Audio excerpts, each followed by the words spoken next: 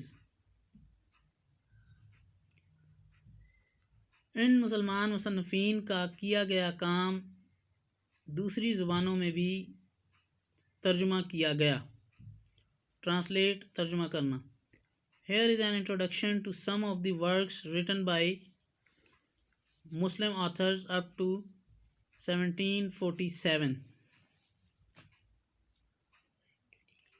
یہاں پر کچھ مسلمان مصنفین کا کام تعارف کے طور پر پیش کیا جا رہا ہے جنہوں نے 1747 تک مختلف کتابیں تصنیف کیں. پوئٹری شاعری.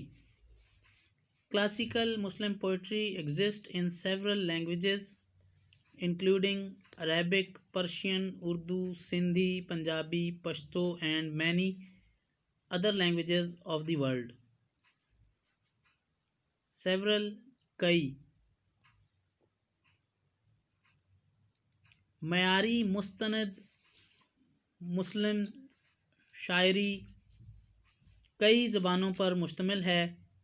ایگزسٹ مشتمل ہونا، جن میں عربی، فارسی، اردو، سندھی، پنجابی، پشتو اور بہت سی دوسری زبانیں جو کہ دنیا میں بولی جاتی ہیں، بہت سی دوسری دنیا میں بولی جانے والی زبانیں شامل ہیں.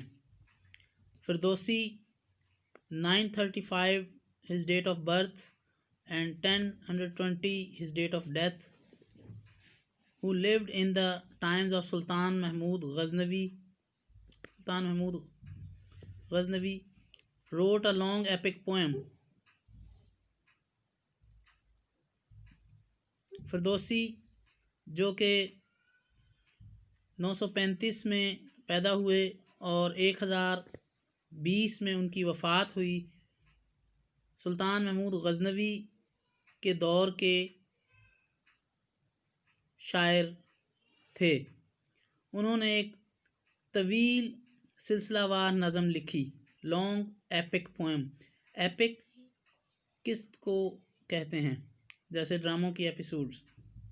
Epic poem. انہوں نے ایک طویل یا لمبی سلسلہ وار نظم لکھی، a long poem about brave and heroic actions. ایک طویل نظم جس میں بہادرانہ کارناموں کا بیان تھا. about the kings of ancient Persia. Persia فارس یا ایران کا پرانا نام تھا. ancient قدیم. کنگز بادشاہ. فردوسی نے ایک لمبی طویل سلسلہ وار نظم لکھی جس میں قدیم ایران کے بادشاہوں کی بہادری کے قصے تھے، جو کہ کال شاہنامہ، جسے کہ شاہنامہ کا نام دیا گیا، جو شاہنامہ کہلاتی ہے. شاہنامہ Firdausi. He finished it just before his death. انہوں نے اسے صرف اپنی وفات سے قبل ہی مکمل کیا. شاہنامہ is considered to be one of the greatest book written in Persian literature.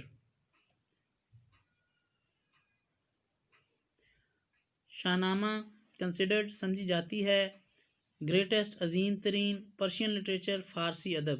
شاہنامہ فارسی ادب میں لکھی گئی کتابوں میں شاعری کی ایک عظیم ترین کتاب سمجھی جاتی ہے. سنائی غزنوی died 1131.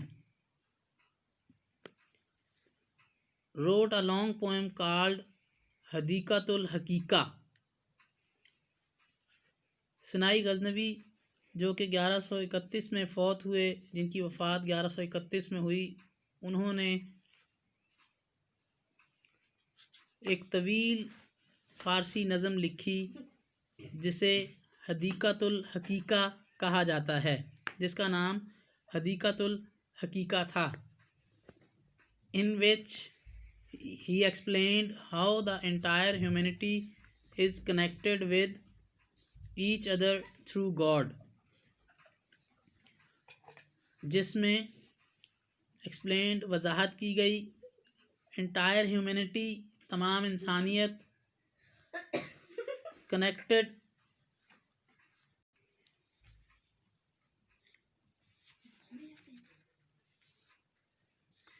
جس میں ایکسپلینڈ وضاحت کی گئی وضاحت کرنا انٹائر ہیومینٹی تمام انسانیت کنیکٹڈ جڑی ہوئی، جس میں یہ بات واضح کی گئی کہ تمام انسانیت خدا کے ذریعے آپس میں جڑی ہوئی ہے ایک دوسرے کے ساتھ، یعنی دنیا کے تمام انسان اللہ تعالیٰ کے ذریعے ایک دوسرے کے ساتھ آپس میں جڑے ہوئے ہیں، آپس میں ملے ہوئے ہیں۔ Almost 100 years before the Mongol invasion، یہ نظم انہوں نے تقریباً منگولوں کے حملے سے 100 سال پہلے لکھی۔ سنائی وارنڈ تنبیہ کرنا، آگاہ کرنا، سرزنش کرنا۔ سنائی نے تنبیہ کی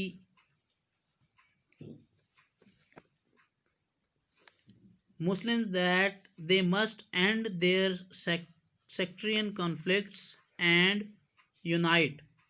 سنائی نے مسلمانوں کو تنبیہ کی، وارننگ دی کہ وہ ان کو انہیں ضرور ختم کر دینا۔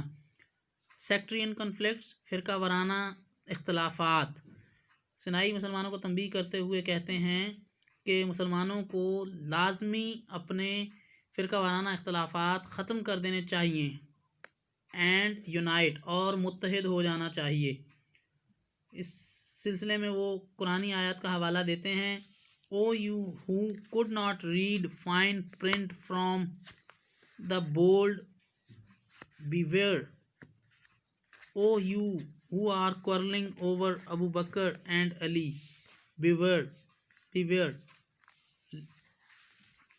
O you اے لوگو who could not read، جو نہیں پڑھ سکتے، نہیں سمجھ سکتے، فائن پرنٹ، واضح علامات، واضح نشانیاں،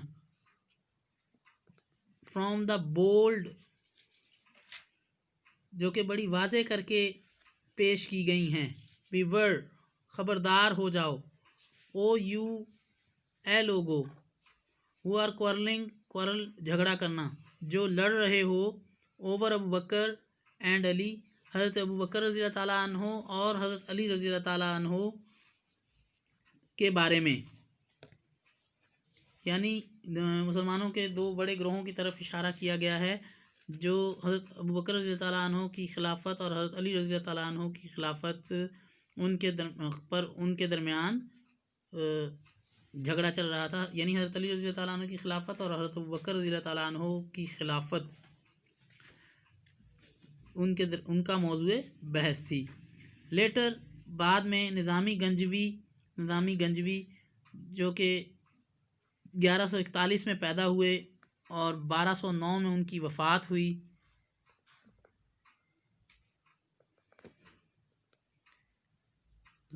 who lived in the land now called Azerbaijan, وہ اس سرزمین پر رہے، وہ سرزمین ان کا وطن تھی جسے اب آذربائیجان کہا جاتا ہے۔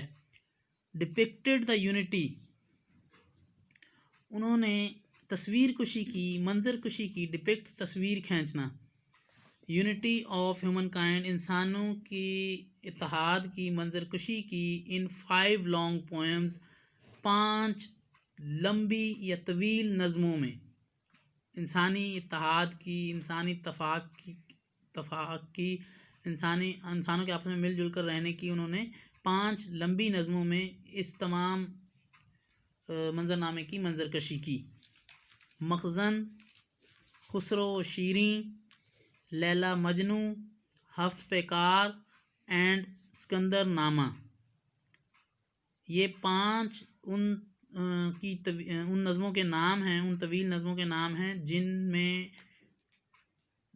نظامی گنجوی رحمۃ اللہ تعالیٰ علیہ نے انسانی اتحاد و اتفاق کی منظر کشی کی